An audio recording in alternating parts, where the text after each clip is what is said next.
예레미야가 아직 시대 뜰에 갇혀 있을 때에 여호와의 말씀이 그에게 두 번째로 임하니라. 이르시되 이를 행하시는 여호와, 그것을 만들며 성취하시는 여호와, 그의 이름을 여호와라 하는 이가 이와 같이 이르시도다.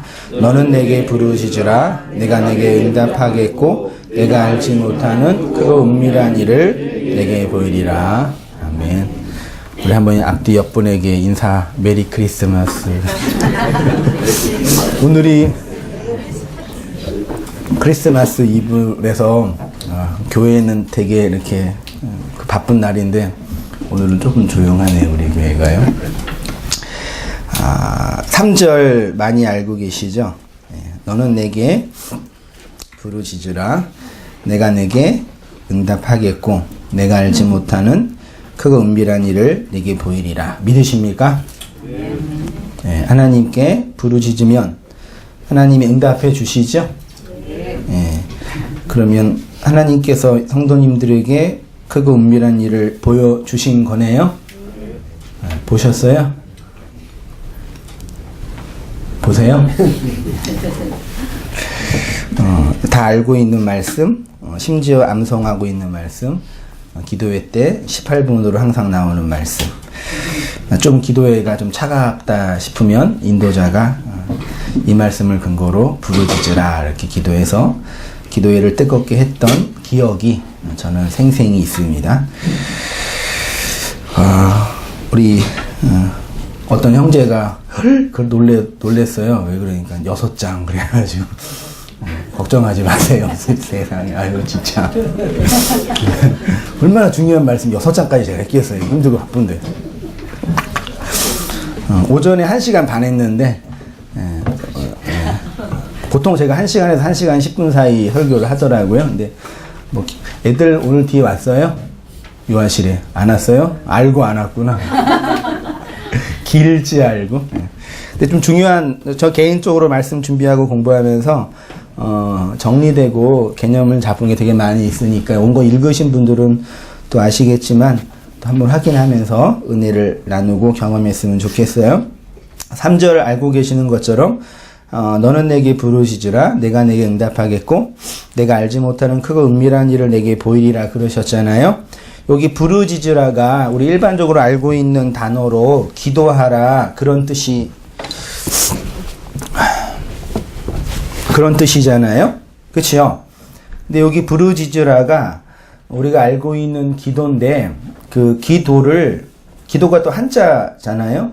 이게 빌기에다 빌도죠. 다 비는 건데 기자가 빌다라는 뜻만 있는 게 아니라 제사를 지내다라는 뜻도 있대요. 그래서 이 기도라는 개념 자체가 인간보다 뛰어난 신에게 비는 것, 그거를 기도라고 하지요. 그러면 3절에 너는 내게 부르짖으자라고 할 때 부르짖는 것이 기도냐? 라고 한다면 우리 성도님들은 어떻게 생각이 되시나요? 부르짖는 게 기도예요? 부르짖으라, 기도한다. 참 어려운데. 이 기도가 원어로 보니까 카라라는 단어인데요. 이 카라가 기도라는 의미로 사용될 수도 있지만 단어적인 의미로는 부르다, 선포하다, 소환하다, 읽다 이런 의미로 사용이 됐대요.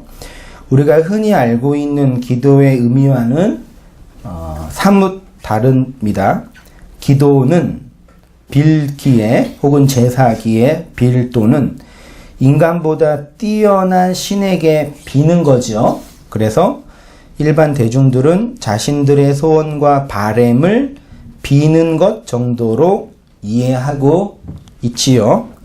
그러나 히브리어 카라에는 이러한 기도의 개념이 거의 없어요. 카라는 단순히 하나님께 우리의 소원과 바램을 알리는 기도라는 측면보다 제가 좀 두껍게 했는데 하나님에 대한 포괄적이고 경험적인 지식을 기초로 한 인간의 어떤 행동을 의미한다. 이렇게 정의를 내렸고요.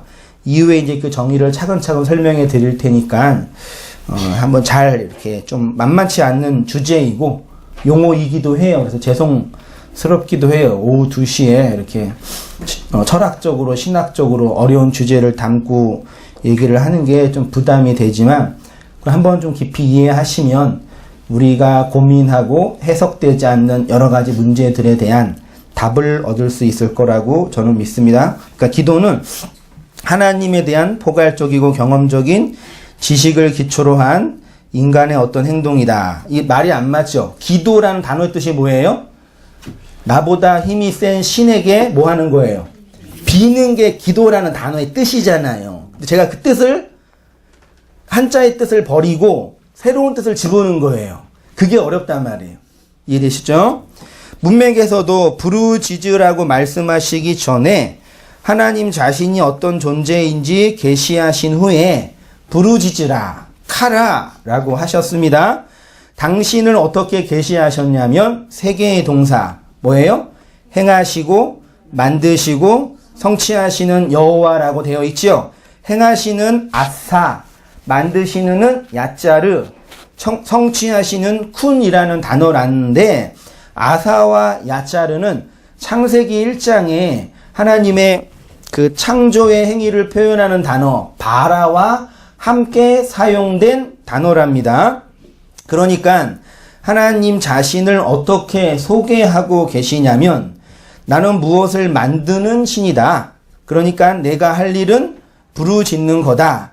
그러면 내가 너에게 응답할 것이고 내가 알지 못하는 크고 은밀한 일을 너에게 보일 거다. 그러시는 거예요. 그 본문은 아주 심플해요. 하나님은 행하시고 만드시고 성취하시는 신인이시기 때문에 하나님께 부르짖으면 하나님이 답하시고 우리가 알지 못하는 크고 은밀한 일을 보이신다는 겁니다. 믿으십니까? 예. 이건 뭐 그냥 받아들이면 돼요. 근데 이제 여러분이 기도하고 부르짖어서 하나님이 여러분에게 응답하신 거 있죠? 없으세요? 하나님의 응답을 경험하셨죠? 하나님이 여러분에게 보여주신 것이 있으시겠네요? 답하기도 그렇고 안 하기도 그렇고 괜히 답했다가 괜히 이렇게 쪽팔릴 것 같기도 하고 있으세요? 없으세요? 편안하게 합시다. 우리 좀 하나님 응답 우리 집사님 있으세요? 보여주셨어요?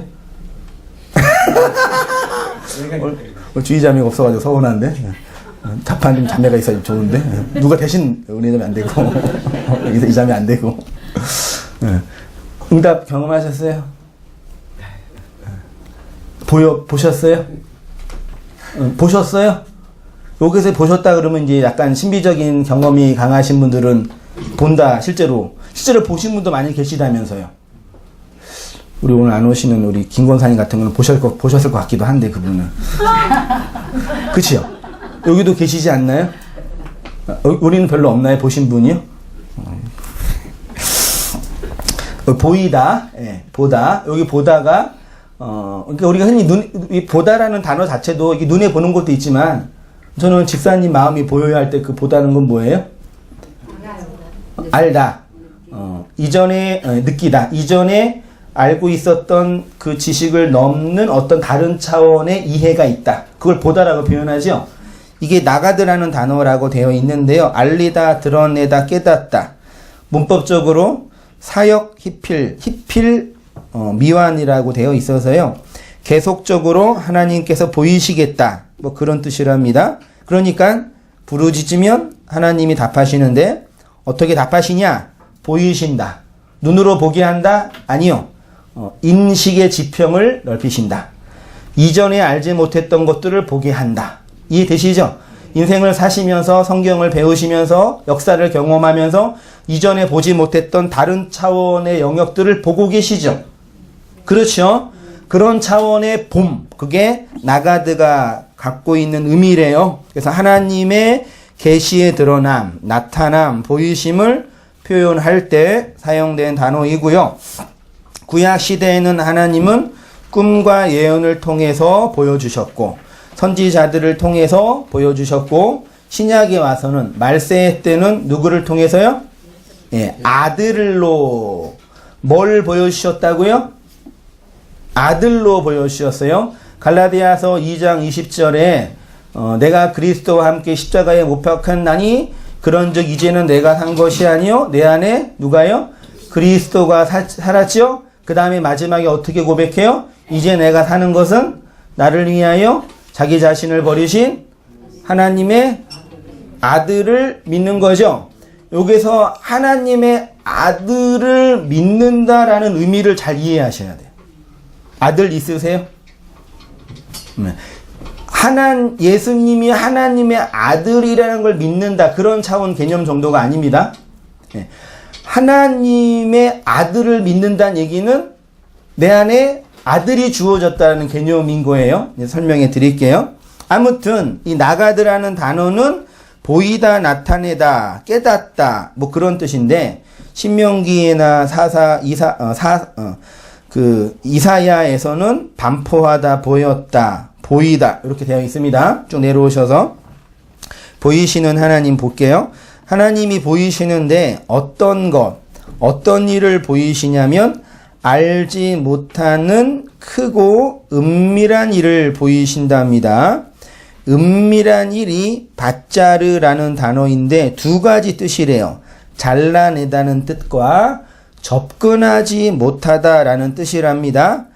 후자의 의미로 사용이 됐으니까 밧자르는 크고 높은 성이 요새화되어 쉽게 접근하지 못하는 것으로 비유됐대요. 그래서 신명기나 여호수아에는요 견고한 성읍, 그러니까 요새화돼서 어느 누구나 쉽게 접근하지 못하는 그 성을 밧자르라고 하고요. 그거를 알지 못하고 크고 은밀한 일, 그러니까 하나님께서 당신의 일을 감추어 놓으셨어요.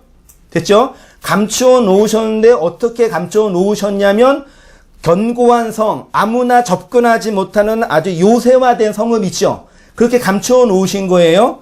그런 개념으로 은밀한 일이랍니다. 넘어오셔서 인간의 의로는 도저히 도달하거나 정복할 수 없는 하나님의 은밀한 것, 하나님의 비밀스러운 것을 보이신다는 말씀이 알지 못하는 크고 은밀한 일을 보이신다. 그러면 쉽게 결론을 내리면, 중간 결론을 내리면 하나님께 부르짖으면 뭐 하신다는 얘기예요?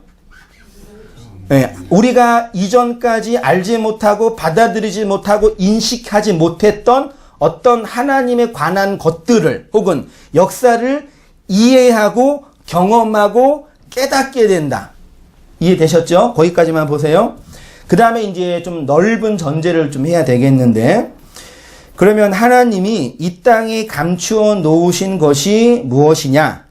높고 견고한 성으로 인간의 힘으로는 도저히 도달할 수 없게 만들어 놓으신 비밀과 신비의 내용이 뭐냐? 하나님이 이 땅에 뭐 감추어 놓으셨죠?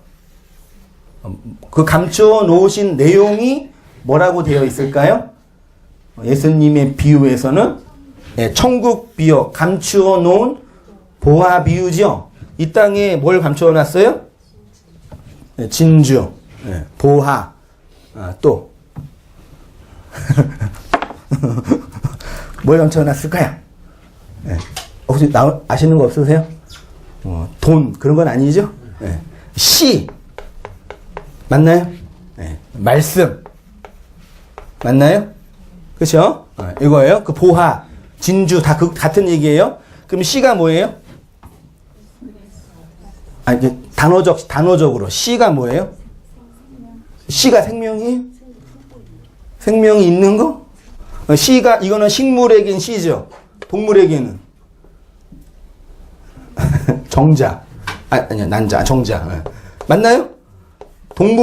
인간은 정자라고 그러고요. 동물은 뭐라 그래요? 혹시 아시는 분 계세요? 공부를 제가 안 해가지고. 아무튼 이거예요. 이거 감춰놨어요, 땅에다. 이해 잘 해보세요. 나중에 가면 다 연결되실 거예요. 좀 힘들어도. 감춰놓은 거예요. 그러면 하나님이 감춰놓은 것들을 알게 한다는 얘기는 뭐예요? 이것이 이 땅에 하나님이 감추어 놓은 씨가 있고 말씀이 있고 하나님의 생명의 근원이 있죠. 그것이 알려진다는 얘기는 뭐겠어요? 아, 이게 하나님 말씀이구나. 이 정도가 아니에요. 뭐예요? 씨와 정자는 뭐가 있어야지 생명이 돼요? 수정이 돼야 되잖아요. 그렇죠? 그럼 우리가 어떤 진리와 내용, 하나님이 감추어 놓은 비밀스러운 일들을 안다는 얘기는 지적으로 정보를 깨닫는 개념을 초월한 수정의 개념이에요. 수정이 뭐 임신이죠. 이 땅에 모든 살고 있는 사람들은 남자예요, 여자예요? 자국이 있는 여자잖아요. 하나님이 심겨 놓으신 건 씨고요. 근데 그것이 나한테 알려지면 어떤 개념이에요? 나한테 수정이 되는 거예요. 그걸 생명이라고 하잖아요. 이해되시죠? 이런 개념이에요. 그게 하나님이 감추어 놓은 비밀이다. 그게 알려진다. 되셨죠? 그럼 전제가 필요한데 넓게 좀 보자는 얘기예요. 해석을 위한 대전제가 필요한데 그게 이제 신론과 인식론의 관점인데요. 조직신학책을 보면 신론의 챕터를 보면 하나님은 누구인가? 하나님은 어떤 존재인가라는 질문에 대한 답을 크게 두 가지 정도로 합니다. 하나님은 초월적인 존재. 하나님 어떤 존재라고요? 초월적인 존재예요. 두 번째로 하나님은 내재적인 존재랍니다. 초월이라는 단어, 내재라는 단어 기억하시고 잘 인식하셔야 돼요. 하나님은 초월적인 하나님이고 내재적인 하나님이라고 해요. 이 두 정의는 우리의 신앙과 행동을 결정하는 아주 중요한 내용이 됩니다. 우리의 신앙과 행동을 결정하는 아주 중요한 내용이 되는데 초월적인 하나님을 강조한 사람의 신앙의 색깔은 어떨까요? 생각해 보세요. 내재적인 하나님을 강조하는 사람들의 신앙의 색깔은 어떠할까요? 혹은 여러분은 어떤 하나님이 더 다가오세요? 하나님의 존재 양식을 초월이라고 하는데 이 초월이라는 단어 개념 자체가 이게 뛰어넘다, 한계를 넘다 그 뜻이에요.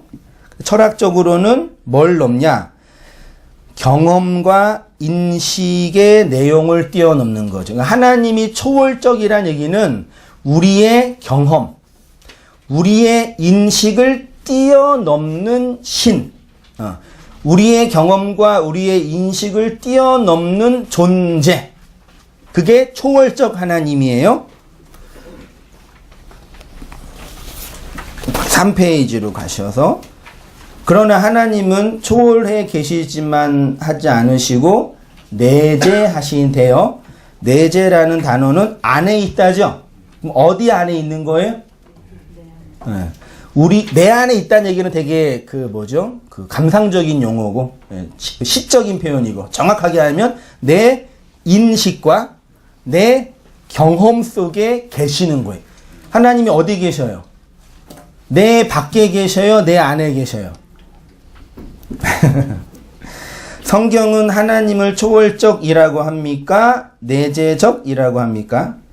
하나님은 우리의 역사와 경험과 인식 밖에 계십니까? 우리의 현실과 존재 안에 계십니까? 전자를 강조하면 초월적 신앙이라고 하고요. 후자를 강조하면 내재적 신앙이라고 말할 수 있겠죠. 성경을 보면 이 두 가지가 항상 나타나요. 초월적 하나님 왕상 8장 27절 같이 한번 읽어보십니다. 시작. 하나님이 참으로 하늘과 하늘들의 하늘이라도 주를 용납하지 못하겠거늘 솔로몬이 건축한 이 성전이로니까. 솔로몬이 성전을 건축하고 낙헌식 할 때 하나님께 기도를 했는데 솔로몬은 신앙 속에 자기가 만들어 놓은 지금 돈으로 환산하면 몇백조가 된대요. 만들어 놓은 성전에 하나님이 계실 수 없다라는 걸 알고 있는 거예요. 이 세상 너머에 계시는 그 초월적인 신이라는 여호와가 내가 만들어 놓은 이 조그만 성전에 계실 수 없지요. 그게 초월 신앙이에요. 지금 시편과 이사야에는 다 하나님이 어디 계셔요? 궁창에 계시고 하늘에 계셔요. 하나님은 이렇게 지리멸렬한 먼지와 인생이 살고 있는 땅에 존재할 수 있는 분이 아니지요. 맞지요? 하나님은 완전하고 완벽하고 영원하지요. 전지전능하지요. 인간이 그분을 품을 수 없단 말이에요. 인간이 그분을 정의할 수 없어요. 우리가 교작해야 엘로힘, 여호와, 엘샤다이, 신, 갓 그렇게 정의를 내렸지만 그래도 정의를 내린 건 우리지 그분은 그 정의에 포함될 수 없지요. 아시죠? 그분은 저기 계신다니까요. 근데 성경은 그렇게만 말하지 않아요. 시편 139편 1절 이하 있죠? 보이세요? 예, 한번 읽어봅니다. 시작. 여호와여 주께서 나를 살펴보심으로 나를 아시나이다. 주께서 내가 앉고 일어섬을 아시고 나의 모든 길과 내가 눕는 것을 살펴보셨으므로 나의 모든 행위를 잊게 하시오니 여호와여 내게 나를 알지 못하신 것이 하나도 없으시나이다. 그러니까 139편은 하나님이 나의 앉고 일어섬을 또 어느 성경을 보면 숨 쉴 만큼도 나를 가만두지 않는다. 나의 일거수 일투족을 분초마다 시간마다 관여하시고 간섭하신다. 그러니까 화가 나는 거예요. 왜요? 저 초월에 계시는 영광스러운 하나님이 이 땅에 내려오셔서 나의 한순간 한 찰나도 가만두지 않고 이거 해라 저거 해라 관여하고 간섭하시니까 감사합니다. 그것도 되지만 힘든 거란 말이죠. 자, 3페이지 오른쪽으로 갑니다. 이실론과 범신론 보십시오. 종교학에서 전자의 신앙, 즉 그 초월의 신앙을 강조하면 이실론이 되고요. 후자, 내재적 신학을 강조하면 범심론이 된대요. 전자는 이신이에요. 이성. 이성을 강조하는 종교, 논리를 강조하고 후자는 뭘 강조한다고요? 경험 혹은 체험을 강조하는 종교에서 나타납니다. 다 그런 건 아니지만 어느 정도 이렇게 범주를 정할 수 있겠습니다. 초월적인 신앙과 관련된 단어가 뭐예요? 묵시, 어떤 개념인지 아세요? 영원, 하늘, 이신론, 영지, 지성이 영적인 거, 주의, 염세적, 지성주의, 원형, 실체, 복편, 칭의. 칭의가 뭐예요? 하나님이 하나님의 입장에서 법정적으로 의롭다라고 정해준 거죠. 우리랑 상의했어요? 안 했어요? 안 했어요. 그냥 하나님이 정하신 거예요. 하나님의 영역. 그 은혜 이렇게 표현할 수 있습니다. 초월의 하나님을 강조하여 극단입니다. 예, 극단. 극단으로 가면 인간과 상관없으신 하나님이 되죠. 이해되시죠? 저기 계시잖아요. 그래서 신앙은 매우 이성적이고 차가운 객관적인 지식이 됩니다. 하나님과 인간의 질적인 차이를 강조합니다. 인간의 의와 하나님의 의를 완전히 갈라놓습니다. 하나님이 있기는 있는데 우리의 마음과 인생 역사와는 상관이 없으신 신으로 다가옵니다. 심지어 우리의 고통과 상관이 없이 자신의 뜻을 이루시죠. 우리의 행복에는 관심이 없는 것처럼 느껴지죠. 그렇게 되면 이 세상과 진리가 된 나를 구분하게 되고 세상을 등진 염세적 태도를 취할 가능성이 많이 있습니다. 이와 반대로 내재적 신앙은 현실, 그러니까 묵시와 반대되는 거예요. 역사, 영혼과 반대되고 하늘, 땅과 반대되어 범신론, 기복주의. 왜 내재적 신앙이 기복주의가 되는지 아시겠어요? 세속적, 경험주의, 신비주의, 모형, 그림자, 개별, 성화, 율법. 내재적 신앙이 강조가 되면 극단으로 가면 하나님과 인간이 뭐 한다고요? 섞인다 단어가 좀 마음에 안 들면 요거를 교리적으로 뭐라 그럴까요? 하나님과 인간의 연합, 하나됨. 그래서 신앙은 매우 열광적이죠. 왜요? 하나님이 어디 계셔요? 내 안에 계시잖아요.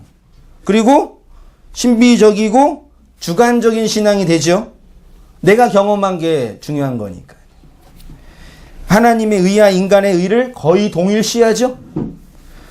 심지어 인간이 하나님을 소유할 수 있다고까지 합니다. 신인 합일되는 차원. 우리의 세상 속에 하나님이 모든 일을 관여하기 때문에 세속적 신앙이 될 가능성이 많이 있고요. 기복주의와 번영의 신앙이 자연스럽게 다가와요. 신앙을 이용하는 방식, 하나님을 조정하는 방식의 치성이 나오게 되고요. 하나님이 우리의 개별적인 삶에 관심이 많기 때문에 감정적 종교 경험을 매우 중요하게 여깁니다. 그러니까 하나님이 여러분과 함께 있음에 대한 확신이 아니라 하나님이 우리와 함께 있음에 대한 증거가 뭐예요? 이 신비주의나 내재적 신앙에서는 어떤 종교적인 경험 혹은 기도의 응답 그런 거 환상 뭐 방언 이게 나와 함께하는 증거가 되는 거예요. 자, 그런데 교회의 역사를 보면 이 두 극단은 언제나 함께 만납니다. 그래서 성경은 좌로나 우로나 치우치지 말고 어디로 서라고요? 가운데로 똑바로 서라고 해요. 어차피 역사는 정치 철학에서도 역사는 진보와 보수, 진보와 보수의 이게 진자 운동을 해요. 이렇게 여기로 갔다가 일로 갔다가 일로 갔다가 일로 갔다 이렇게 가서 역사는 흐른다.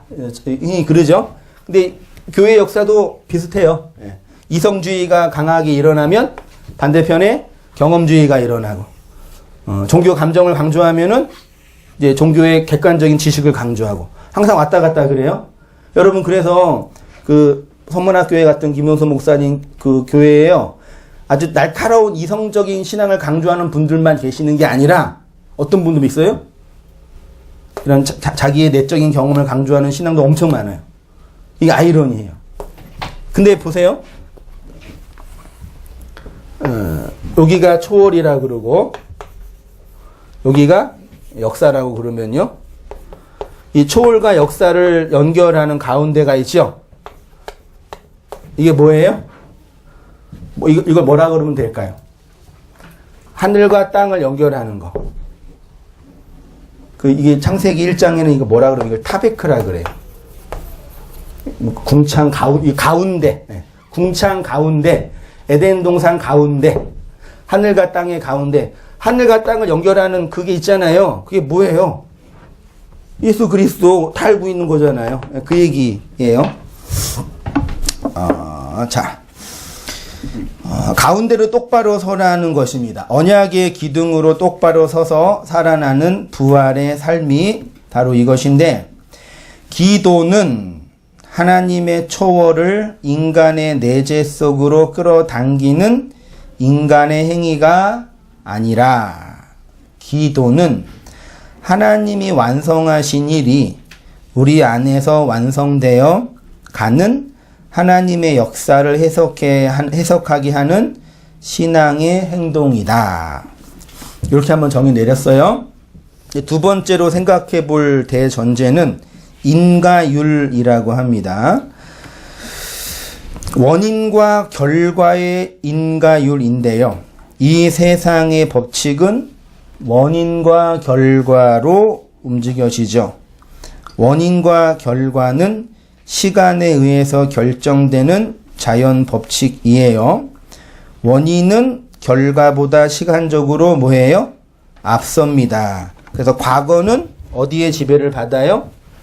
현재의 지배를 받고, 미래는 틀렸어요. 정신 차리세요. 저 온도 좀만 줄여줘. 제가 너무 더워서. 인과율, 인과성을 생각해 볼게요. 지금 나의 문제, 나의 현재의 모습은 어떻게 결정된 거예요? 과거에서부터 한 쭉 온 나가 하나가 된 거죠. 그러니까 지금 성도님들의 이 모습은 어느 순간 딱 경험된 게 아니라 10년 살아왔으면 10년 동안 경험된 거, 10년 너무 짧죠. 30년 살아왔으면 30년 동안 경험된 것의 총합이 나예요. 그러니까 지금 경험된 나는 3, 40년, 50년 살아온 인생의 총합이죠. 바뀌어요, 안 바뀌어요? 그래서 40 넘으면 건들지 말라고 하잖아요. 그 인생에 관여하지 말라고. 생긴 대로 살라고. 왜냐하면 지금 이 모습을 바꾸려면 지금 자체를 바꿀 수가 없고 뭘 소위 말해 건드려야 돼요? 이렇게 될 수밖에 없었는 이 사람의 과거. 그러니까 과거의 개별적인 사건들이 수많은 개별적인 사건들의 총합이 그의 인격 속에 다 있고 그의 인격 속에 드러난 것이 어디로 흘러나요? 얼굴로. 그 얼꼴이라 그러잖아요. 정신이 모양으로 드러난 거. 그래서 40세 전까지는 얼굴의 책임을 누가 지는 거예요? 낳아준 부모가 지는 거고. 40세 이후에는 얼굴의 책임을 누가 져요? 그 사람이 자기 인생을 지는 거라고 흔히 말하잖아요. 됐죠? 지금 나의 모습은 과거의 총합이죠. 그 앞으로 될 미래의 모습은 뭐예요? 현재 나의 모습이 계속 반복되면 미래가 되는 거죠. 이거를 현재는 과거에 의해서 결정되고 미래는 현재에 의해서 결정된다. 이거를 학문으로 결정론이라 그래요. 이미 나는 결정된 거에 어디에 의해서? 요거에 의해서요. 됐죠? 요거는 이제 신학적으로 왜곡하면 뭐가 돼요? 현재에 나가 있죠? 이 나는 어디에서 결정됐어요? 영혼 속에서. 묵시 속에서. 여기에서 이미 결정됐잖아요. 이것이 펼쳐진 거예요. 그래서 심하게 왜곡된 결정론이 되는 거예요. 조심하셔야 돼요. 어디 열차례죠? 예. 현재가 미래를 지배합니다. 이것이 시간 속에서 펼쳐지는 인과율이고요. 세상은 인과 율에 의해서 움직여집니다. 그 세상은 인과 법칙입니다. 무조건. 그러나 하나님과 하나님의 역사는 인과 율로만은 추적할 수 없는 영역입니다. 이 세상의 모든 법칙과 학문과 체계는 인과성을 기초로 하여 체계화됩니다. 그러나 기독교 신학과 신앙은 인과성의 논리로는 만들어낼 수 없는 영역이에요. 왜냐하면 기독교는 하나님과 하나님의 역사를 다루는 분야이기 때문입니다. 이 세상의 모든 것을 인과성으로 해석하면 결정론이 되고요. 한 3, 40년 전에 무슨 이름이 윌리엄 도킨스예요. 도킨스가 들어가요. 이기적 유전자라는 책이 나왔는데 물론 이제 비판도 많이 하지만 지금도 베스트셀러예요. 읽어보면 되게 재미있어요.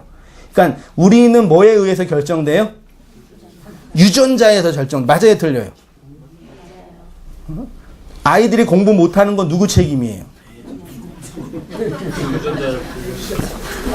좀 학생이 없네. 저 학생한테 물어봐야지. 기분 좋아하는데. 대학생 없나요? 대학생이신가? 공부 잘해요, 못해요? 공부 못한다고 치고 못하면은 누구 때문이에요? 그 어렸을 때 성적표 안 나오면 맞았거든요, 저는요. 나는 공부를 내가 못해가지고 맞았는데 지금은 만약 그때 알았으면 엄마 아빠 때문이라고 얘기할 수도 있는데 우리 애들이 저한테 그러거든요. 당신 때문에 내가 이렇게 됐다고. 근데 실제로 공부 잘하는 아이들 보면은 거의 8, 90%는 부모 유전자를 물려받는 거예요. 그거는 부인할 수 없어요. 그건 어쩔 수 없다니까요. 예. 저도 우리 엄마 아빠의 아들이고 우리 우리 아이들의 부모인데 얘 하는 거 보면은 다 어디에서 나와요? 어쩜 그렇게 다 내 안에서 나온 건지 인정하기 싫을 때가 많이 있잖아요. 우리 다 부모님들이니까요. 그게 이제 이 세상의 법칙이에요. 근데 기독교 신앙은 그 인과율로만 해석할 수가 없단 말이에요. 기독교 신앙은 인과율의 지배에서 벗어나는 거예요. 그래서 인과율이 지배하는 세상에서는 참된 신앙, 제가 이걸 신앙이라고 앞에 참된을 넣은 의도가 있어요. 진짜 신앙. 예. 참된 신앙이 있을 자리가 없어요. 여러분이 우리가 구원받았으면 어디서 구원받는다고요? 인과율에서 나오는 거예요. 원인이 있어서 결과가 나오는데 그 속에서 기도하면 의미가 있어요, 없어요? 그러니까 기도라는 건 원인과 결과를 초월하는 걸로 해석하잖아요, 우리가요. 빌기, 빌도, 신에게 헌신 드리는 게 원인과 결과를 초월한 방식으로 하잖아요. 그런 거 없어요, 세상에. 맞지요? 오늘 한국교회의 절망적인 현상은 인과율의 지배에서 벗어나지 못해요. 인과율은 뭐라고요? 세상. 뭐라고요? 인과율은 세상이에요. 그러니까 세상이 이게 어떤 장소, 어떤 영역으로 보지 마시고 뭘 원리가 지배하는 것으로 보세요. 그게 인과율이 지배하는 세상이에요. 그러면 굳이 이제 인과율과 반대되는 걸 제가 어떻게 표현했냐면 신율이라고 표현했어요. 옛날에 몇 년 전에요. 그러니까 하나님 나라는 하나님의 통치, 하나님의 통치의 원리라 그랬잖아요. 그러니까 인과율이 지배하는 세상에서 나와서 신율 안에 거하는 것. 그게 하나님 나라 천국이라고 표현하는 거예요. 근데 오늘날 교회의 보편을 보면 절망적인 상황은 인과율의 지배에서 못 벗어나요. 제가 이전에 섬겼던 교회 청년들에게 하나님은 여러분의 행복에 관심이 없습니다 라고 말을 하니까 대뜸 나오는 질문이 뭐예요? 그러면 그게 사실이라면 누가 교회를 다닙니까? 라고 반론이 단방 나온다니까요. 그 페이스북에도 이렇게 사람들은 이렇게 겉으로 드러난 자체를 되게 예민하게 그래. 그놈의 11조가 뭔지 11조에 대해서 올려놓으면 난리 법적에 그냥 뭐 살리네 죽이네 네가 나쁜 놈이네 좋은 놈이네 좋아하는 사람 싫어하는 사람 아주 지겨워 죽겠어요. 그래서 에이씨 이렇게 때렸는데 다시 그 한번 올렸어요. 하나님은 여러분의 행복에 관심이 없습니다. 그러면 이게 무슨 뜻이에요? 이게 도대체 무슨 얘기야? 일부러 제가 의도적으로 그런 거거든요. 페이스북 가지고 사람과 소통하고 싶지는 않아요. 저는요. 그런 의도에 빠져 있는 거죠. 그런 자기만의 어떤 생각에. 보세요.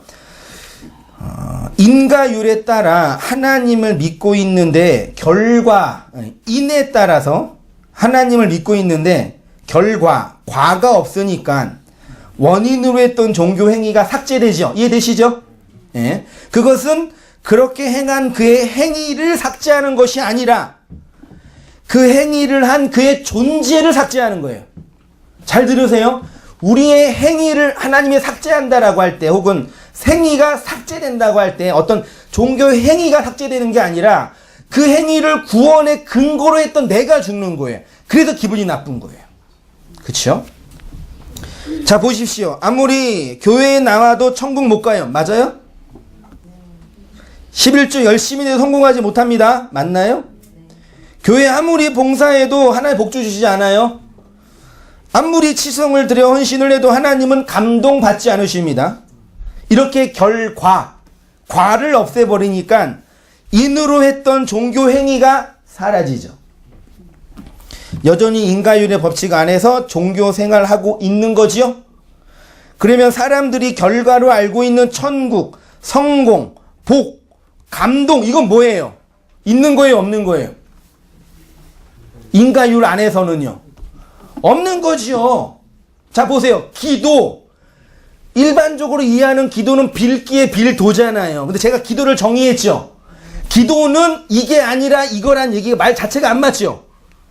기도는 하나님이 완성하신 일이 우리 안에서 이루어지는 것입니다. 말이 맞아요, 틀려요? 단어적으로. 기도가 무슨 뜻이에요? 빌기의 빌도잖아요. 제가 뭐가 답답한지 아시겠어요? 의미를 정해야 되는데 의미를 정하려면 새로운 의미를 만들어야 되잖아요. 그러니까 기도라는 의미를 왜곡해서 만들어 버리니까 기도는 이거라고 하면은 원래 기도는 비는 거라니까요. 근데 그거는 기도가 아니라고 하는 거예요. 그러면 기도가 뭐예요? 이거예요. 말이 안 맞잖아요. 기도가 뭐예요? 그게 아니에요. 그럼 뭐예요? 이게 기도예요. 기도를 기도로 설명하니까 말이 안 맞죠? 제가 말하는 기도와 기복주의 종교에서 말하는 기도가 같아야 틀려요? 같은 단어인데 의미가 다르잖아요. 제가 말하는 천국과 신비주의가 말하는 천국이 같아야 달라요? 문자는 같은데 의미가 다르잖아요. 그러니까 묵시 패러다임에서 여러분이 뭘 아셔야 되는지 아시겠어요? 용어를 새롭게 만들어내는 건 시간과 학문과 경험이 많은 게 필요해요. 그래서 학문적 체계가 필요한 거예요. 그래서요. 제가 이렇게 설교를 하고 나서 항상 이렇게 질문 받는 게 누가 그랬냐고 그런 얘기. 어떤 분이 그런 얘기 했냐고. 네? 내가 했다 그러면 사람들이 별로 안 좋아해요. 칼빈 선생이 그랬고요. 어거스틴이 그랬어요. 그러냐고. 이게 왜 그런지 아시겠어요? 제가 권위가 없기 때문이 아니라 의미 자체가 왜곡되어 있으니까요.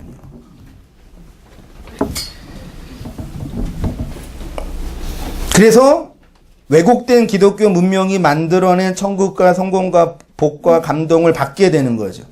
중세 가톨릭이 만든 마리아 숭배, 연옥과 면죄부처럼 말입니다. 기독교 신앙은 인과율로 흘러가지 않습니다. 그럼 어떻게 살라는 얘기예요, 이거죠? 아니, 세상이 인과율이라면서요. 우리 세상에 살고 있잖아요. 칼빈은 기독교 강요에서 이런 표현을 했습니다. 하나님은 세상의 원인들을, 인을 때때로 뭐하고요? 무시하시고, 때때로 이용하시고, 때때로 거부하시고. 참 천재적인 표현이에요. 이 세 가지 중에 중요한 방점은 이용하세요. 아니죠. 이용만 하실 때가 아니죠. 거부할 때도 있죠. 초월할 때도 있죠. 그게 뭐예요? 그걸 기적이라고 하는 거예요. 자연 법칙을 초월하여 역사하신 하나님의 방법. 그 기적이 있어요, 없어요? 잘 생각하셔야 돼요. 여러분이 생각하는 기적 그런 거 알고 인과율의 세상에서 하나님의 신율이 들어오는 것 자체가 뭐예요? 그게 기적이란 말이에요. 인과율을 초월한 방식이 하나님이 일하심이니까요. 하나님은 인간성 없이 존재하시고 일하시고 역사하십니다. 소위 기적이 그 방법 중에 하나일 수 있는데 중요한 방점은 하나님은 인과율을 이용하셔서 역사하십니다. 그래서 여기서 중요한 것이 뭐냐? 세상의 원인을 어떻게 뭐 한다고요? 인으로 주어진 이 세상을 어떻게 받아들이느냐. 중요해요. 이게 인이 사실은 불교 용어예요. 인연 그러잖아요. 불교 용어예요. 원래 옛날에는 불교 철학이 뿐이 없었으니까 동양문화권에서는 이 세상으로 원인으로 주어진 모든 것들을 내가 어떻게 받아들이고 해석하냐가 신앙의 핵심이에요. 묵시복음 안으로 들어가고 진리를 깨달으면 어떤 변화가 생기셨냐면 인에 대한 해석이 전환됐죠. 그렇죠? 그러셨잖아요. 그러니까 이걸 신학적으로 설명을 못했어도 어떤 변화가 일어났잖아요. 어떤 분들의 간증을 들으면 그분은 정말 하나님이 역사하신 것이라고 눈물을 흘리면서 고백합니다. 온도 좀 올려주세요. 내적인 확신이 가득한 거죠. 그러나 조금 객관적으로 보면 인과율을 초월한 하나님의 역사가 아니라 인과율 안에 있기 때문에 그런 결과가 생긴 것이라고 여겨질 때가 많이 있습니다. 간증하시는 분은 하나님의 특별한 역사라고 하시는데 제3자의 입장에서 보면 그냥 인과율의 법칙 중에 하나 정도로 경험된 거죠. 이해되시죠? 됐죠? 그런데 중요한 게요. 그것이 우리 자신의 이야기라고 하면 달라져요. 우리가 경험했던 그 일에 참여하지 않는 사람, 제가 참여라고 표현했습니다. 하나님의 역사에 동참하다. 그 표현 많이 쓰시죠? 하나님이 일하심에 참여하지 않는 사람이 볼 때는 하나님의 역사는 안 보이고 인과율만 보여요. 왜요? 하나님은 인과율을 무시하지 않으시니까. 하나님은 인과율을 이용하셔서 역사하시니까. 그런데 하나님의 역사의 주체로, 제가 역사의 주체란 얘기는 내가 주체가 아니라 참여자로 그 안에 있으면 인간성을 이용하시고 초월하셔서 역사하시는 누가 보여요? 하나님이 보인다고요. 그 경험을 신앙, 그 신앙을 체계한 거를 신학이라고 해요. 그 일상과 그 일과 상관이 없는 사람은 하나님의 역사가 아니라 원인과 결과의 도식으로만 보입니다. 그런데 그 역사 속에 있는 사람은 하나님이 사람들을 사용하시고 일과 사건을 움직이시는 뭐가 보인다고요? 하나님의 일하심들이 보여요. 오늘 본문도 보세요. 자, 보세요. 저 보세요. 하나님이 그 성전들이 아니라 감옥에 갇혀있는 예레미야에게 첫 번째는 땅 사라 그랬죠. 두 번째는 기도하라 그랬잖아요. 너는 내게 부르짖으라. 예레미야 그 말씀을 받고 기도했어요, 안 했어요? 했겠어요, 안 했겠어요? 왜 대답이? 예레미야가 야, 예레미야 너 기도해 그랬잖아요. 했어요, 안 했어요? 안 했어요? 예레미야인데 그러지 마세요. 했다고 합시다. 했어요. 했어요. 근데 100번 양보해서 예레미야가 상처받고 마음이 안 좋아. 감옥에 갇히고 하나님 때문에 그게 힘들어서 하나님께 원망해요. 그래서 마음이 삐졌어요. 하나님 오셔서 너 기도해라 그러니까 싫어요, 안 했어요. 나 기도 안 해. 다 때려쳐. 그랬단 말이에요. 그러면 바벨론의 포로가 70년에서 100년 동안 연기됐을까요? 됐을까요? 안 됐을까요? 아니, 너 기도 안 해? 나 그럼 안 시켜. 그랬을까요? 어차피 이스라엘의 역사는 세속 역사 속에서 펼쳐져요. 바벨론에 의해서 멸망당하고 70년 후에 페르시아에 의해서 회복이 돼요. 인류의 역사는 이렇게 흘러간단 말이에요. 근데 기도는 뭐예요? 객관적으로 일어나는 인으로서의 인류의 역사 속에 하나님이 어떻게 우리를 다루시고 회복하셨는지를 보게 하고 해석하게 하고 용납하게 하고 용서하게 하는 거예요. 하나님의 역사를 보지 못했던 어떤 그 이스라엘 백성들은 기도하지 않아서 상처받고 원망해요. 당신이 살아계시는데 어떻게 언약 백성이 열방 이방의 포로가 되냐고. 당신 없다고. 그런 사람이 있었겠어요, 없었겠어요? 있었지요. 근데 예레미야는 그 속에 있지 않고 이 개별적으로 인으로 이루어지는 역사를 하나님의 관점과 하나님의 해석으로 받아들인 거예요. 그걸 용서라고 표현합니다. 왜 하나님은 예레미야에게 부르짖으라고 하셨습니까? 기도라는 신앙의 행위를 통해서 원인과 결과를 뛰어넘는 하나님의 역사를 보여주려고요. 그래서 앞에 뭐라고 되어 있어요? 이를 행하시는 여호와, 이를 만드시는 여호와, 이를 성취하시는 여호와라고 전제를 깔고 얘기하잖아요. 야, 내가 일한다. 내가 일하고 있어. 그 일 속에서 너가 들어와야지 이거예요. 역사가 묵시로 함몰되는 차원. 지난주 도표 기억나세요? 그 일에 참여하는 사람은 하나님의 함께하심을 경험하는 거죠. 성경에서 하나님 없는 사람이 누구겠어요? 마음속에 하나님 모시지 않는 사람? 교회 안 다니는 사람이요? 하나님 역사와 상관없이 살고 있는 인생이 하나님 없는 인생이라니까요. 그게 하나님 없는 인생들이에요. 그래서 바울은 기도할 때 어떻게 기도하라고 했냐면 쉬지 말고 기도하라. 요 쉬지 말고가 원어적 의미는 인생을 향한 하나님의 원함에 머물라예요. 이 쉬지 말고가 헬라어로 단어도 이상 힘들어요. 아디알레이 푸토스. 이게 머무르다라는 매노와 같은 어근으로 되어 있어요.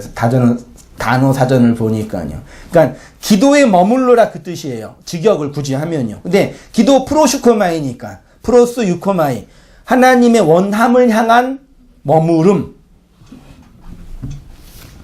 내 인생을 원하고 결정하는 것은 하나님의 행하심이고 그것들을 받아들이고 해석하게 하는 차원. 하나님이 일을 행하시는데 하나님의 구속사는 도도히 흐르는데 그 속에서 기도하지 않으면 하나님의 역사와는 상관없는 자가 되죠. 이해되시죠? 예를 들어 보면은요, 온땅 교회가 개척이 되고 지금까지 오면서 수많은 일들과 사건들을 사람들을 원인과 결과로 경험했습니다. 저는 이 교회의 역사 속에 늘 있었기 때문에 여러분이 알지 못하는 수많은 일들을 경험하고 체험했어요. 그 속에서 무한한 하나님의 역사와 일하심을 보았습니다. 여러분은 다 못 보셨죠? 제가 잘난 척 하는 게 아니라요. 다 못 보셨죠? 보고 계시는 부분도 있죠? 그렇지만 제가 보는 거랑 다르시죠? 왜요? 저는 여기와 이 개척과 함께 제가 있었으니까요. 온땅교회랑 저를 분리할 수 없을 정도로 존재적 합의가 이 교회에 있으니까요. 이 교회의 역사, 인으로서의 온땅교회의 이 현실 교회 역사 속에 하나님이 다루시고 간섭하시고 역사하시는 게 저는 체험했으니까요. 상처도 받고 눈물도 흘리고 고통도 받았지만 그 속에서 해석도 못하고 받아들이지 못한 것도 있었지만 해석하고 받아들여져서 놀라울 정도로 하나님의 역사를 본 거예요. 다르시죠? 저랑은 다르잖아요. 원인과 결과의 법칙 안에서 그 속에 무한한 하나님의 역사와 일하심을 보았습니다. 원인과 결과의 법칙 안에서 본다는 것입니다. 원인과 결과의 법칙을 사용하셔서 역사하신 하나님의 역사가 무엇인지 모르니까 하나님 없이 원인과 결과만 보죠. 그것이 바로 하나님 없는 자의 삶입니다. 제가 싫어하는 말 중에 하나가 뭐라 그랬어요? 하나님이 다 하셨다는 말이에요.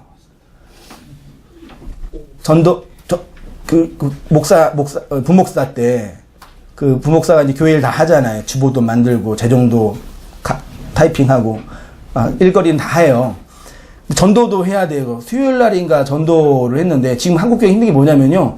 일을 해야 되는데, 일을 누구랑 해야 되냐면, 이렇게 파릇파릇한 젊은이랑 일을 못하고, 다 누구랑 일해야 돼요? 웬만한 교회 가면 다 뒤에서 이렇게 다 하예요. 3분의 2가 하고. 그것도 다 염색하셔서 그 정도니까.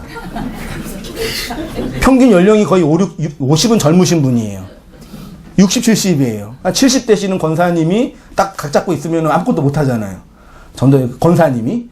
전도대회를 꾸려야 되는데 다 이렇게 나이 드신 권사님들이니까. 잔일은 다 누가 해야 돼요? 내가 해야죠. 한여름이었는데 요즘 막 전도 이렇게 할 때 음료 나눠주고 하잖아요. 그래서 파라솔 하고 물 드는데 그걸 다 한여름에 다 내가 들고 1시간 전에 다 하고 땀 뿜 흘리면서 끝내서니까 권사님들이 손님들이 오시는 거예요. 고객님들이 오셔가지고 권사님 뭐라 하나님이 다 하셨다고.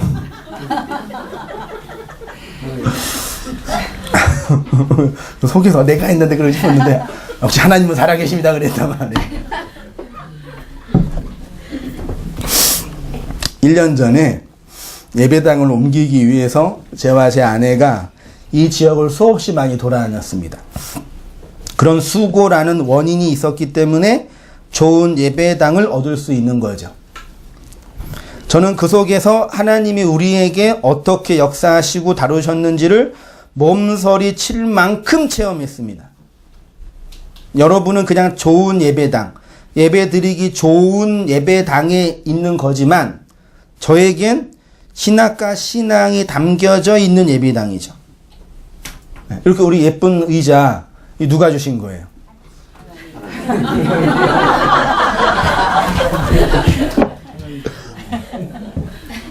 하나님이 주셨어요? 그분이 주셨어요? 이해되세요? 그러니까 하나님이 다 하셨다는 얘기는 그 일 속에 있는 사람만 고백할 수 있는 거예요.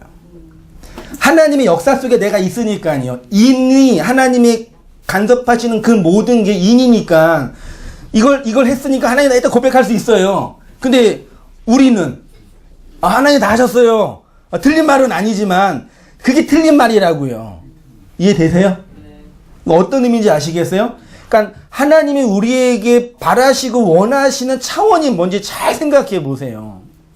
교회라는 공동체에 참여하고 재정으로든 시간으로든 헌신하고 참여하는 거는 그냥 일하고 뭐 봉사하는 정도가 아니라 그 속에 참여를 하는 거예요. 그러니까 교회 일에 참여하는 것 정도가 아니라 하나님의 일에 참여하는 거. 믿으세요? 그거를 성례전이라고 하는 거예요. 되게 중요한 신앙이래요. 한국교회 이걸 왜곡시켜가지고 사람들을 끌어모으려고 교회를 인간적으로 크게 하려는 욕심 때문에 이 성례전을 왜곡한 거예요. 여러분, 성례가 세례와 성찬이거든요. 성찬을 카톨릭에서는 화채설이라고 해서 예배 다 끝나고 나면 신부님께 와가지고 예수님의 몸, 예수님의 피를 받아가요. 이게 과자, 그러니까 빵인데 요게 예수님의 몸이라고 하는데 몸이에요? 그냥 빵이에요. 근데 그분들은 화채설, 그래서 요게 예수님의 몸이에요. 요거 안 받으면 큰일 나는 거예요. 됐죠? 근데 개신교는 영적 임재설이라고 해서 요거는 그냥 빵이에요. 우리 성찬식은 안 하지만 해보셨죠? 뭐 드셨어요? 카스테라죠? 권사님들이 그 전에 밤에 준비하신 막 칼로 자르면서 에이 너 왜 안 해? 막 그러면서 싸우면서 했던 그거. 네, 그거잖아요. 그냥 카스테라예요. 근데 이것이 성례전, 하나님의 말씀이 임해서 영적으로 임재해서 예수님의 몸이라고 해석하는 거예요. 아주 진짜 멋있는 신앙이라니까요. 이걸 성찬으로만 보지 말고 모든 걸 다, 이거 그냥 성구죠. 성구가 뭐예요? 거룩한 가구가 세상에 어디 있어요? 그냥 나무 판대기예요. 근데 이거를 교회에서 성구라고 성례전적 의미를 부여한 거예요. 그래서 거룩한 가구가 된 거예요. 근데 이거 그냥 버리면 쓰레기 된단 말이에요. 우리의 개별적인 역사와 사건과 시간과 나는 그냥 이런 나무예요. 하나님이 덧입혀지지 않으면 그냥 쓰레기란 말이에요. 그게 성례전적 신앙이에요. 우리의 인생 속에 개별적으로 일어나는 모든 일들, 시간, 장소, 관계, 일상들, 사람과의 만남들, 그 모든 일을 성례전적으로 해석을 하면 할수록 하나님이 보여주신 신앙의 깊이가 넓어지는 거예요. 그게 하나님을 많이 본 사람, 하나님을 넓게 본 사람, 역사를 그 진리로 받아들인 사람, 이해되시죠? 그 신앙이 깊은 사람이라니까. 그러니까 여러분 보세요. 1년 전 여러분이 갖고 있는 지식과 하나님의 보이심보다 지금이 더 낮아요, 높아요? 이해 안 되시나? 이해 된다고 하세요? 그러니까 하나님이 다 하셨습니다라는 그 말이 맞대니까요. 근데 그 하나님 없는 자들, 그 인 속에서 하나님의 관여와 간섭과 일하심을 보지 못하는 분들은 그런 고백 못해요. 그냥 껍데기만 하는 거죠. 그냥 포장만 하는 거죠. 이해되시죠? 아니, 교회 건물 하나, 의자 하나도 그 정도인데 우리 모든 일상을 그 진리로 해석하는 방식을 차용해 보세요. 하나님 없는 자들이요. 이것이 그냥 교회 개척이라는 일이 아니라 여러분의 인생이라고 생각해 보십시오.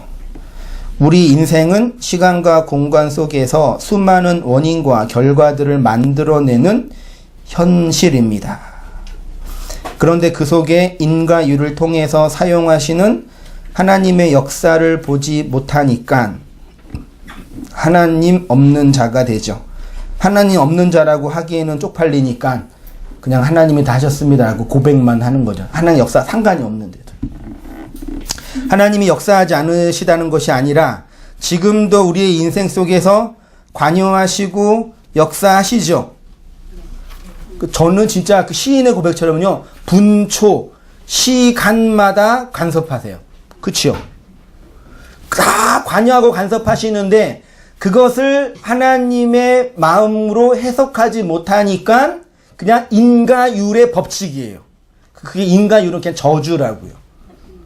결정론이 된다고요. 5페이지로 가서요. 6페이지입니다. 하나님은 우리의 개별적인 삶에 대해서 관심을 가지고 계실까요? 우리의 머리카락도 세시고 참새 한 마리도 하나님의 뜻이 아니고서는 떨어지지 않는다고 하셨는데 하물며 우리의 일상 속에서 만나고 행하고 느끼는 그 모든 것에 하나님의 간섭과 주권과 뜻이 내재되어 있지 않겠습니까? 그렇지만 어느 때는, 아니 거의 대부분은 우리의 일상 속에서 하나님은 우리의 삶에 전혀 관심이 없으신 분으로 다가오지요. 나의 가장 현실적인 필요, 나의 가장 요거 하나만 되면 정말 좋겠다는 그 현실적인 필요 있지요. 들어져요, 안 들어져요?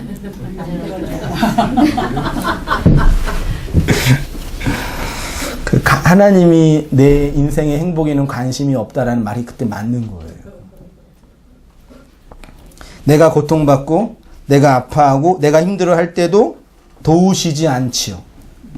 지금도 우리의 이웃은 총과 칼과 교통사고와 화마 속에서 고통을 받거나 죽거나 상처를 받죠. 이번에도 그 제천에서 29분이나 돌아가셨는데 목사님이 2분 계시다고. 수요일날 불났잖아요.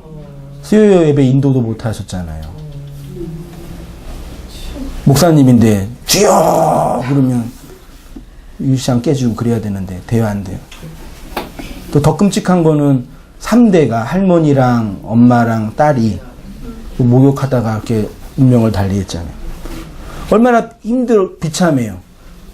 그래서 아까 오면서 뉴스를 보니까 목사님이 이제 주례하고 완전히 진짜 얼마나 침통한 분위기예요. 목사님이 이제 성도를 위로하는데 뉴스에 신은 없다 그러는 거예요. 있어요, 없어요? 거기 없는 거죠. 하나님 없는 자들이잖아요. 나의 가장 중요한 필요를 채워주지 않는 신이잖아요. 그러니까 없잖아요. 그게 성경에 하나님 없는 자들이라는 얘기니까요. 그러니까 신 없는 게 그분들에게 맞는 거예요. 하나님 없으니까요.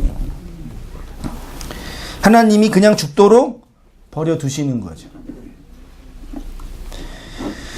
건강한 신앙은 초월과 내재의 좌우로 치우치지 않고 가운데 길을 가야 합니다.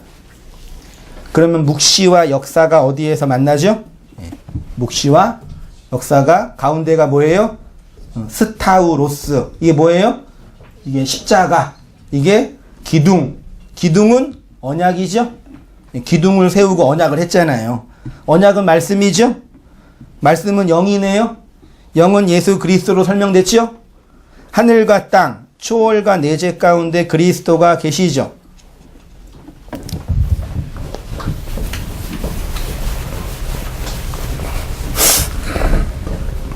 초월과 내재가 있잖아요. 이걸 연결하는 가운데 타베크가 뭘 상징이 된 거예요. 언약, 기둥, 말씀. 이것이 아까 크고 은밀한 일, 감추어진 일이었죠. 이게 뭐예요? 감추어져 있다고요. 뭘로? 시로. 네? 이게 말씀으로, 우리 용어로, 정자로 감추어져 있단 말이에요. 요거를 안다는 얘기는, 이게 그 말씀이 그 정도가 아니라 이게 수정이 되는 차원이라니까요. 수정이 됐는데 하나님의 역사와 나랑 이게 분리가 되나요? 그 남자랑 나랑 잤는데 분리가 돼요? 결혼했는데 분리가 돼요? 그 속에 함몰되는 거란 말이에요. 그게 하나님을 안다예요. 그래서 신앙은, 신학, 이 하나님을 체계화된 학문은 신앙이 없이는 불가능하단 말이에요.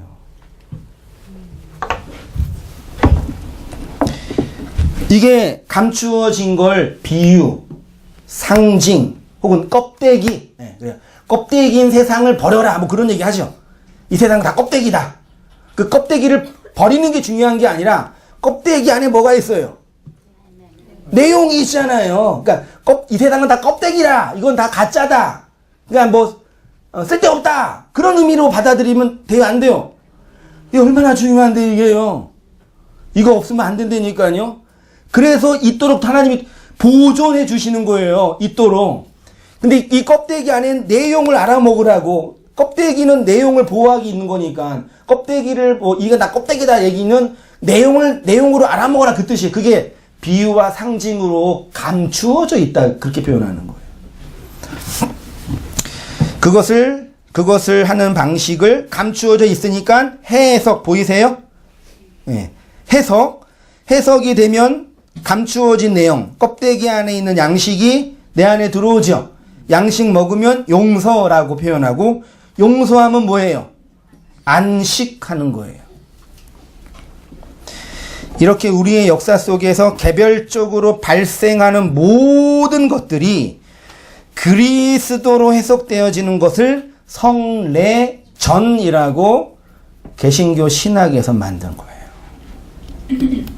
그러니까 개혁자들, 개신교 개혁은요, 루터가 시작하고 포문을 열고, 물론 그전에 수많은 개혁자가 있었지만 루터가 시작하고 칼빈이 완성하고 웨슬레가 적용한 거거든요. 그러니까 현대 개신교는 루터, 칼빈, 웨슬레의 범주 안에 있고, 그 전에 이제 5세기경의 어거스틴의 사상 안에 있고, 중세에는 이제 왜곡된 스콜라 철학이 있었던 거거든요.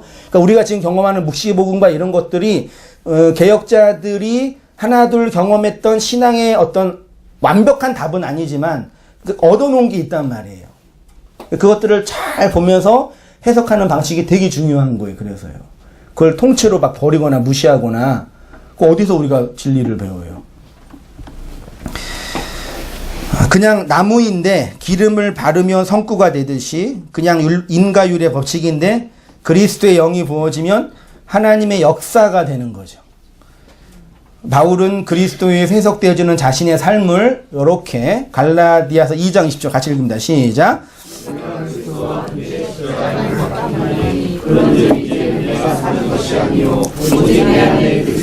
사는 것이라. 이제 내가 육체 가운데 사는 것은 나를 사랑하사 나를 위하여 버리신 하나님의 아들을. 자, 보세요. 하나님과 나가 그리스도의 십자가에서 하나가 됐지요. 됐죠? 그리스도의 십자가에서의 하나가 되는 거를 임신이라고 하고, 수정된 거라고 하고, 수정이 됐으면은 자궁 속에 배아가 생기고 태아가 자라겠죠? 그러면 출산이 돼서 뭐가 나와요? 아들이 나오는 거예요. 그래서 하나님의 아들을 믿는 믿음이죠. 이거 잘 이해하셔야 돼요. 예수님이 하나님의 아들이면 그게 무슨 상관이 있어요? 예수님이 하나님의 아들인 걸 믿어요. 그게 뭐예요? 나랑 상관이 없어요. 그 아들이 어디서 나왔어요? 내가 잉태하고 내가 아들을 낳았단 말이에요. 그래서 내가 사는 것이 아니라 누가 산다 그랬어요? 그리스도가 산다 그랬잖아요. 내가 낳은 하나님의 아들을 그리스도라고 하자는 얘기예요. 그러니까 하나님의 아들이 인으로 주어진 내 율법의 세상, 율법의 육체로서의 나를 통해 내가 죽어서 아들이 나온 거란 말이에요. 그래서 여자가 아들을 낳아서 구원받는 거예요. 네, 그러니까 하나님이 씨를 넣어주셨고 나는 자궁을 제공하고 이 자궁에 의해서 아들이 나오는 거죠. 도식은 그러죠. 여자의 일생은 아들에 의해서 결정되잖아요. 지금은 안 그렇지만 우리 성도님 부모님 중에 혹시 여러분들 한 10남매 계셔요? 10남매 우리 전사님 신비남매 아니셨나? 6남매? 아 6남매.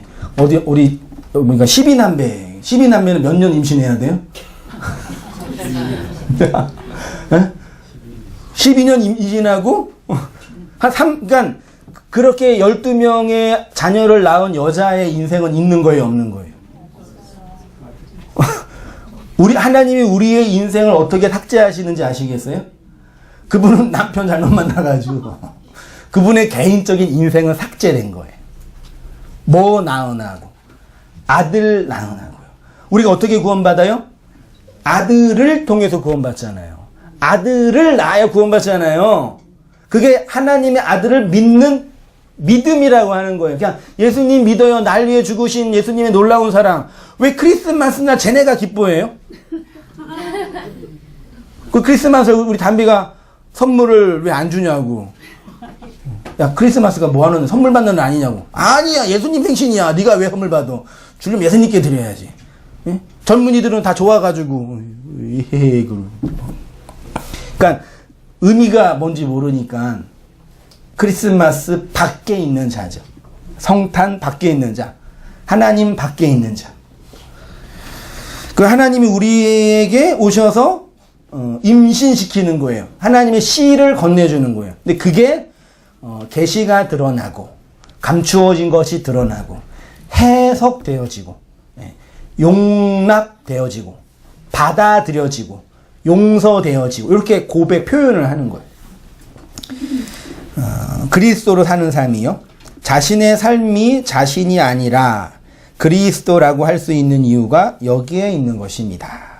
율법의 세상에서 원인과 결과 속에서 나와 비유와 상징과 껍데기로 주어진 것들 속에서 스타우로스가 세워지니까 그리스도라는 영의 말씀으로 의미화됩니다. 그러니까 기도의 응답이란 내 육체가 본성적으로 원하고 바라는 것이 이루어지는 것이 아닙니다. 육체가 원하는 것이 이루어지는 것은 무슨 법칙이라고요?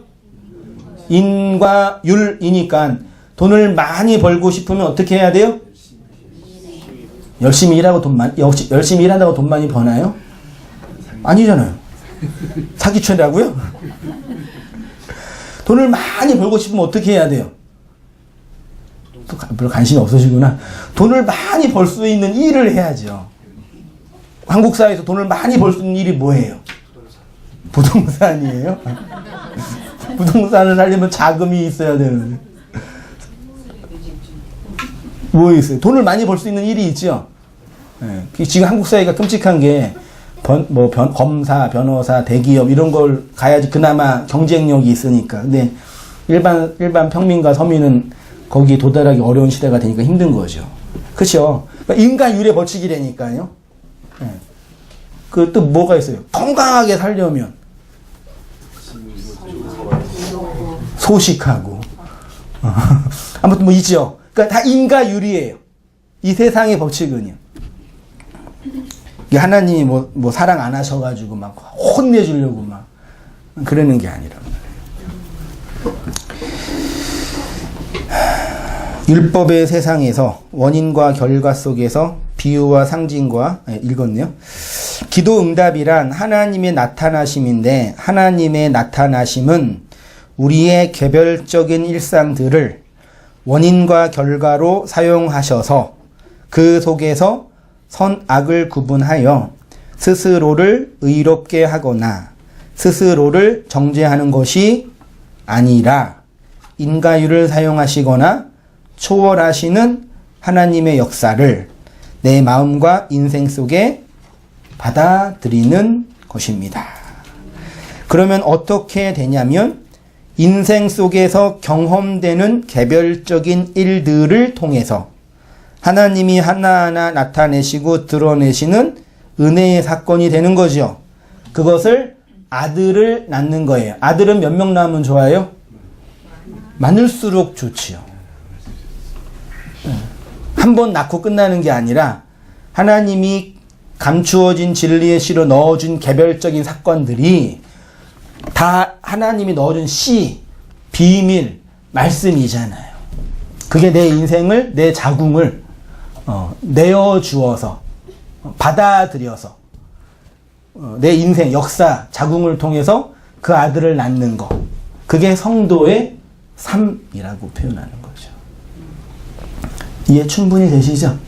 하나님 우리에게 원하시는 게 뭔지 충분히 받아들여지시죠? 그것을 하나님의 역사하심이라고 하고 우리에게는 은혜 입음이라고 합니다. 그래서 구약의 성도들이 은혜 입었을 때 뭐 해요? 여자들이 임신해요. 마리아 창가 보세요. 그리고 한나의 그 찬양 보세요. 임신시켜 주셔서 감사합니다. 그렇게 고백하잖아요.